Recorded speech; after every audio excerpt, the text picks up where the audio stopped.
and welcome back to Style Up, the series where I take you into my closet and show you how to style up different pieces. Today is all about coats, actually. 'Tis the season, and I'm going to be showing you how to incorporate them into your outfits and looks in a way that will not only keep you warm, but also look stylish and make you feel great. So the first one is going to be a puffer. So this is a short puffer, and I would say it's what could be considered a more lightweight puffer.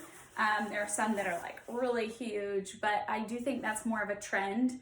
And this one is sort of a goldish olive brown color, which is fun. It's definitely unique. And then olive is a color that I use in my wardrobe a lot as kind of that second level. It's not a base color, but it's like a neutral. So if you're unfamiliar with color theory in a wardrobe, the biggest part of your wardrobe should be made up of what you might call base colors or core colors. These are the things that'll go with everything. So gray, black, navy, white.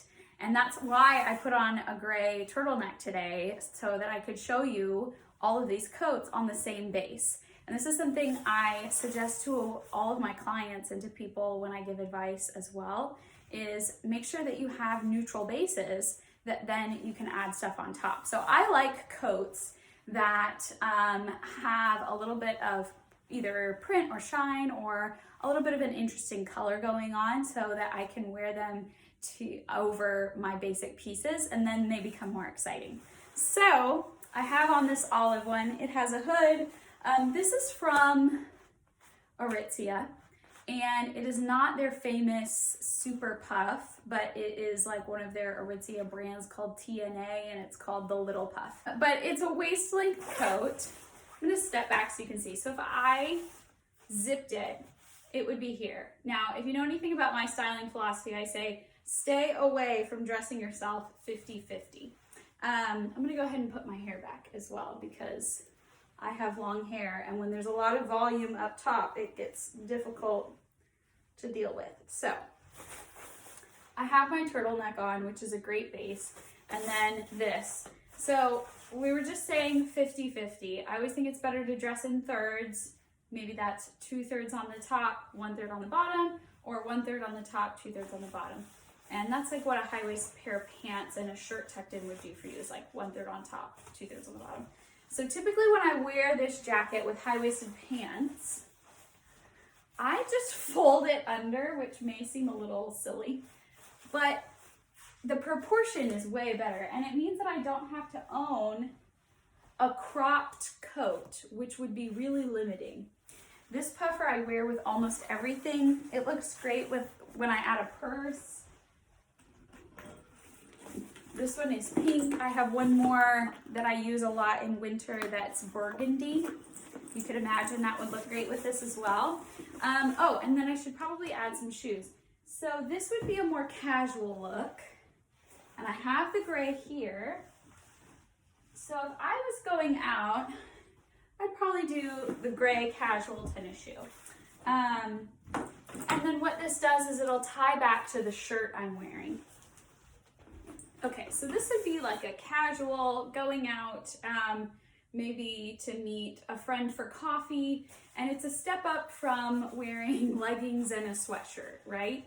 I'm wearing real jeans. They're kind of a trendier jeans since they are a stiffer fabric and they have a big cuff, but I'm still wearing, I'm cash. I'm still wearing a sneaker and a puffer jacket. I love the way that the gray ties into the gray top I'm wearing.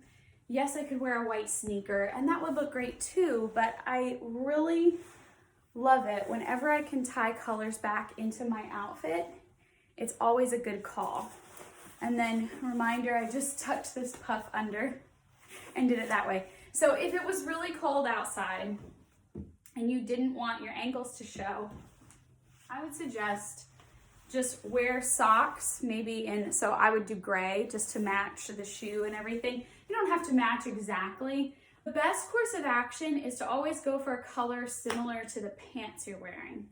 And then it's going to stand out less that you're wearing socks with ankle length pants. And I think in winter, it does not look weird. It's totally okay to do. Just do it in a way that recedes and isn't going to pop out and be like, oh, she's wearing hot pink socks, you know? So if I had a pair of navy socks, which I don't, but they're on my Christmas list, a pair of cashmere navy socks. So if anyone's buying Christmas gifts for me, you know what to get me. I would wear navy socks with this just so it goes in line, or the gray ones that I showed you so that it matches the shoe, which means it'll recede and give me a nice long line. That's basically it. Okay, so let's move on to the next coat. We just did a very casual look, right? With a puffer jacket. Let's step things up a little bit. I'm gonna do a waist length coat. This is a teddy coat. They're very, very popular and trendy. Not that long ago. Still see them everywhere in the stores. This one in particular, I don't know like the brand of it per se, but I bought it on sale at Nordstrom. I'm not gonna lie to you, the reason I don't suggest just shopping sales and making that your reason for purchase. But the year I bought this, I was looking for a cute yet warm coat. And this was, not kidding, like $7. It was a crazy, crazy sale. And this orange color works really, really well for me. And so I snapped it up. It's like an orangey brown, really, is what I would say. So it is big. It's very large. And you can see as I have these pants on with it, it kind of helps to balance it out. On my body, I would like to do more of a chunky shoe to balance this out. So I believe in balancing proportions like it's a scale. Whatever you do to the top half, you want to do to the bottom if you have pretty equal proportions. Now, if you know you're curvier or wider through the hip, you may need to add more volume up top, and you could wear maybe a more low profile shoe with something like this, like a sneaker. For me, I'm pretty equal top and bottom. So I live by whatever I do on top, I gotta mirror it on the bottom. So I'm gonna switch these shoes. I'm gonna do a boot. So what this is gonna do is it's going to add more visual interest low. These ones, they're snakeskin, so they're gonna give me a little bit of print, which I'm lacking. And they're still fairly neutral in color, which I think is nice, yeah. And then it gives me a little bit of height, which is good because I'm wearing this big coat right up by my face, which normally might make me look shorter. But by adding a boot with just a tiny, tiny heel, I don't like wearing boots with big heels, it gives me a little bit more of a long line. The other thing that contributes to that is pointed toe on this. So it can help balance out a big fluffy coat if that's what you're wearing on top. I think it's really smart to think about how the rest of your outfit will complement the outerwear that you're wearing. So I got it zipped a little bit. I would probably wear this if I was going shopping, maybe like at outdoor shops. I remember wearing this when I still lived in DC, like going around Georgetown, or if you're somewhere like that with outdoor shops, or if you're going to something like a Christmas market, some kind of festive outdoor thing, and you want to look cute, but really all anybody's gonna see is your coat, I would say this is a good way to go. And then you could add a little cute beanie or hat, maybe a pair of gloves, and you're set. And because I have a turtleneck on under this, I don't need a scarf or anything like that. Okay, let's move on to the last coat, which is a dress coat. This one is longer, which I think usually looks most polished when you're talking a dress coat. I know the other thing that comes to mind in terms of dress coats that are shorter would be like a pea coat that's waist length. But I would say in general, whenever you can go for a longer length, the better, even if you're petite. Honestly, especially if you're petite. Let me grab it. Okay, so this is what I would call my dress coat. It goes almost to my knee. Not quite. As you can see, it's double-breasted. I'm gonna point something out to you. So it's double-breasted, and you see how the buttons are closer together by my waist and then further apart by my chest. That really contributes to giving me a V shape up top. There are also shoulder pads in here, and it has a very long lapel. So I did recently buy this jacket, and I had been looking for one similar to this, some kind of nicer coat, for quite a while, but I hadn't found what I was looking for. A lot of coats right now are drop shoulders, so that means the seam, is down here on purpose, and the lapels are a little bit rounder. And I really wanted something that had a long lapel and a strong shoulder, partially for two different reasons. One, I'm petite and I want something that makes me look like this instead of something that makes me look like this. And then two, my personal style is usually pretty crisp, a little sophisticated.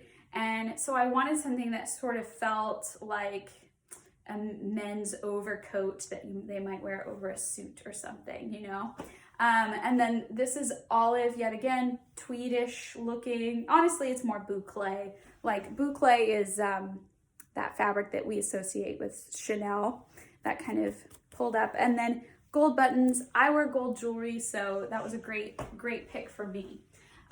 So here's the full thing. I think it looks great with these boots. I would definitely wear this, but something else that I might do, especially if I wasn't wearing this turtleneck, would be add a scarf, because when I look at this outfit, to me it needs something.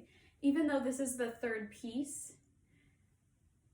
it's just okay at this point. So I would either add a scarf and tuck it into my coat. I'll show you what I'm talking about. All right. Maybe this one. What I like about this with this coat is it has this green leaf color in it that I think really complements it. So, but basically I would probably wrap it around, try to keep it on diagonal as much as I could. If you don't know what I'm talking about, watch the first style up video, watch the scarf video. And then I would tuck it in, and then I would just arrange it so that that's what you saw instead of my shirt. So that adds a little bit of color, it adds a little bit of extra print. It also looks sophisticated, and it's a little touch of red and green, but with a wink in the eye. It's not super obvious. So this is something I would definitely wear to something holiday, especially if it was outdoor. But there is one other thing I could do with this to make it a little more casual instead of wearing a silk scarf, which definitely feels elevated. I would add a hat. So for me, I love hats and I do well in hats, but only if they have a small brim. If it's a wide brim, not my friend, not my favorite look on me. So this one is a little newsboy cap, and it's a little felted, if you can see. So it has a winter feel to it. And I love the color, it kind of ties in with the boots a little bit. And this, especially if I was going to stay outdoors, if we were going to look at lights maybe, or again, to some kind of Christmas market, I would definitely wear something like this. I think the hat is really the icing on the cake, and it makes it feel like it's at that next level. Before, I think someone might look at this outfit and go, oh, that's a really nice coat. But now it feels like a look. And that is always my hope and goal for all of you, that you take it from that baseline level and just bump it up one notch. I hope you enjoyed this second episode of Style Up. Please let me know in the comments if you have a request for the next topic for my Style Up series. I'd love to hear, and I'll give you lots and lots of ideas for future outfits. I hope that you enjoy the holiday season and stay warm.